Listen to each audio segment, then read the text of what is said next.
everyone, welcome back to Sunny Life channel. Thank you so much guys for tuning in. I'm here to update you of what's going to happen on Uzalo from the 5th to the 9th of October 2020 on Monday.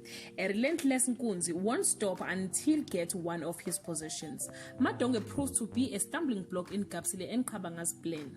Sbu's newfound friendship sees him putting his relationship with Figile on the line. On Tuesday, the news tightens around Batsi's neck when he's interrogated. Mangjobo fears Budzi's retaliation. Nosipo is forced into a secret with Fikile. On Wednesday, a dark secret shakes the Mhlongo household. On Thursday, Sibonelo's wives are sworn into secrecy. Madongo wrestles with feelings of confusion and humiliation. Sbu falls deeper into a rabbit hole. On Friday, Sibonelo's reckoning is near. Guys, this is all I have for today. You can leave your comment below and share your thoughts. If you want the full episode, I will leave the link on the comment section. Till we meet again, I love you so much guys. Bye.